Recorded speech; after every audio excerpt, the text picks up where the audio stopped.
Welcome back. I'm Amaris Rodriguez, a housing program specialist with the Office of Housing Voucher Programs, and we are walking you through the HOTMA provisions on the PVV program and PHA-owned units. Right now, I'm going to be going through the segment on Attachment E of the implementation notice that talks about income mixing requirements, also known as the project cap. So the project cap refers to the number of units in a project that can be subsidized with PVV assistance. And we'll walk through some examples of what that means later on, but now let's discuss the changes in the project cap made through HOTMA. So the pre-HOTMA cap was 25% of the units in a project. So a PHA could only PVV 25% of the units in a particular project under the pre-HOTMA requirements.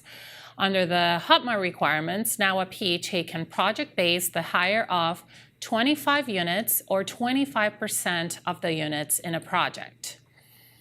And there's also an increased project cap under HOTMA, which means that 40% instead of 25% of the units in a project located in a census tract with poverty rate of 20% or less can be project-based. So let's see the first example to try and put this in context. In this particular example, the total number of units in the project is 60 units. Under the pre-HOTMA project cap, the PHA can only project base 15 units out of the 60 units in this particular project under the pre-HOTMA requirements. That was 25% of the 60 units. Under HOTMA, now the PHA can project base 25 units out of the 60 units in this particular project. That is the hire of 25 units or 15 units, which is 25% of 60. Let's see another example of this. In this particular project, the total number of units is 20. Under the pre-HOTMA requirements, the PHA could only project base 5 units out of the 20 units in this project because that was 25% of the 20 units. Under HOTMA, the PHA can now project base the entire 20 units in this particular project. So here we see an example of the increased project cap. In this particular project, which is located in a low poverty census tract, there's a total number of 80 units. The pre-HOTMA project cap would have been 20 units. So the PHA could have project based only 20 units out of the 80 units in this particular project. Now under HOTMA, the PHA can project base up to 32 units out of the 80 units in this particular project. And I should note that these examples do not take into account any exceptions. This is just to show the difference between the cap before HOTMA and after HOTMA, but we'll go into exceptions later on. Okay, so how does your agency determine that a project is located in a census tract with a poverty rate of 20% or less? This information has been made available by HUD in the notice on this particular attachment, and it's also the web address where you can find this information is also listed on the slide. Note that a project that qualifies for the increased project cap at the time of HAP contract execution continues to qualify for the exception for the length of the contract, regardless of changes in the poverty rate for the census tract in which the project is located. Is there any other scenario where a PHA could project base 40% of the units in a project? And the answer to that is yes. HOTMA allows for an increased project cap for areas in which vouchers are difficult to use. However, HUD has not yet defined and implemented this particular exception authority for difficult to use areas. Therefore, right now, the only category that qualifies for an increased project cap would be for projects that are located in census tracts with poverty rates of 20% or less. So let's get into exceptions to the project cap. An exception to the project cap basically means that a particular category of units is excluded from the project cap. And the exception categories include, and let's see a comparison between the pre-HOTMA exception categories and the post-HOTMA exception categories on the slide. So before the passing of HOTMA, the exception categories for the project cap were units for elderly families, units for families that have a disabled family member, and units for families receiving supportive services. With the passing of HOTMA, now we see that the exception categories are units for elderly families, as was in pre-HOTMA, and units for families eligible for supportive services. And I should note that there's a difference in the supportive services exception category, which I will go into more in depth later on. But the difference is that before HOTMA, the family had to be receiving the supportive services. Under HOTMA, the family only has to be eligible for the supportive services. And as you see on the slides, there's no longer a particular or specific exception category for families with a disabled family member. So let's go through an example of how an exception would work or in a particular project. So in this particular project, the total number of units is 60. There are 20 units out of those 60 that are for elderly families specifically. And as we know, this is an exception category. So now the post-HOTMA project cap would be 25 units.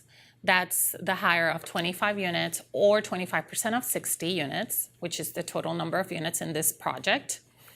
And the total number of units that may be PVV'd in this particular project is now 45 units. That is the 20 accepted units plus the 25 unit project cap. Is there a limit to the number of units in a project that can be accepted? And the answer to that is no. A PHA can accept all of the units in a project or part of the units in a project. And the PHA may combine exception categories in a particular project. I should note that this is not a change in HOTMA. It's not a policy change either. This has applied in the past and it continues to apply. Can a PHA substitute accepted units for non-accepted units in a project? The answer to that is yes. As units turn over, a PHA may generally transfer the exception status from one unit to another, provided it is possible to substitute a different unit for the formerly accepted unit in the project in accordance with 24 CFR 993.207A. And again, this is not a change in policy resulting from HOTMA. This applied in the past and continues to apply. Is the PHA required to designate the entire project as an elderly project? And the answer to that is no. Under the PVV program, projects are not designated as elderly, as is the case in other programs such as the public housing or Section 202 elderly programs.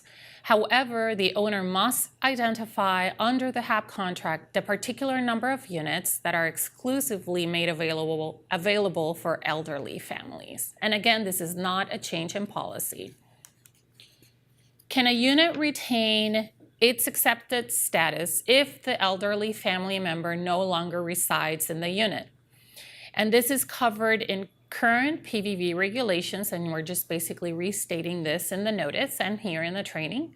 The answer to that is that if the elderly family member no longer resides in the unit due to circumstances beyond the control of the family, for example, the death or long-term or permanent hospitalization or nursing care of the elderly family member, regulations allow the remaining family members to continue to reside in that unit.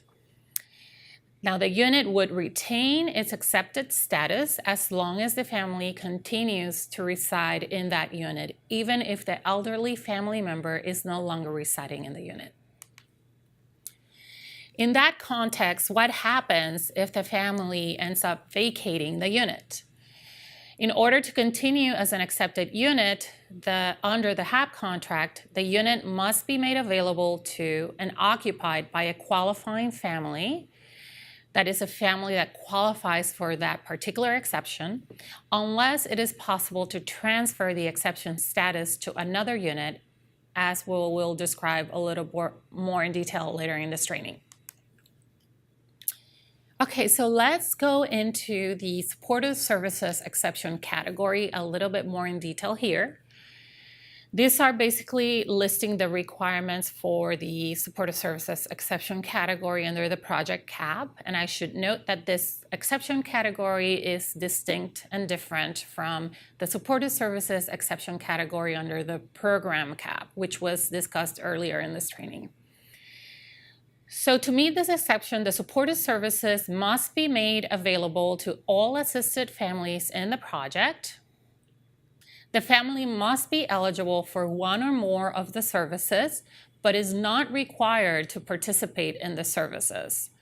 The family may include, but is not required to include, a household member with a disability. The services must be reasonably available to the families residing in the project, but are not required to be provided by the owner or at the project. Services must be designed to help families in the project achieve self-sufficiency or live in the community as independently as possible. And the PHA must include in its administrative plan the type of services that will be offered to families and the extent to which such services will be provided. So for example, the length of time the services will be provided, the frequency and depth of services. So what if the family chooses to participate and the family completes the services? Does the unit lose its accepted status? And the answer to that is no. The unit continues to be accepted in this case as long as the family continues to reside in the unit. What if a family fails to complete the supportive services or becomes ineligible for those services for other reasons? In those cases, the family that becomes ineligible for the supportive services during its tenancy cannot be terminated from the program or evicted from the unit. And this is a change in policy resulting from the passing of HOTMA. Okay, so let's go through these slides in steps. So if the family becomes ineligible during their tenancy for all of the services available to the families at the project, then the unit loses its accepted status. However, if the unit loses its accepted status, the PHA has different options. So the first option, as you see to the right of the slide, is that the PHA may substitute the accepted unit for a non-accepted unit if it's possible to do that under regulation. So in this particular case, the PHA may add units to the PVV HAP contract to allow for the substitution of units. And let me give you an example to show you what I mean by that. So let's say the Bayview project has a total of 100 units. 50 of those units are under a PVV HAP contract and they are all accepted. In this particular case, the PHA may add non-accepted units. There are still 50 units in this particular project that are not under a PVV HAP contract. So the PHA may choose to add a number of those 50 units, non-accepted units, to the PVV HAP contract to allow for the substitution of the accepted unit for the non-accepted unit. The other option for the PHA is that they may remove the unit from the PVV HAP contract and give the family a housing choice voucher. In this particular scenario, once the family moves from the unit may be added back to the PVV HAP contract and filled with a family that is eligible for the services. And therefore, the unit, again, can qualify for the supportive services exception. Okay. What if your agency administers the Family Self-Sufficiency Program, or FSS? Can you rely on FSS to meet the supportive services exception? as you may know, the FSS program provides coordination of services under a 5-year contract between the family and the PHA to allow the family to become self-sufficient. So if your agency administers this program, you may offer it as part of your supportive services package, but you cannot rely solely on FSS to be the exception. This is because a PHA cannot require participation by the family in supportive services as a condition of living in the accepted unit. But FSS requires the family to engage in the services as part of the contract of participation once that family enrolls in FSS. If your agency has been relying solely on FSS to support the supportive services exception or to qualify for that exception in a particular project, then you will need to revise your administrative plan to open up other supportive services package to this particular project. But you may continue to offer FSS as well.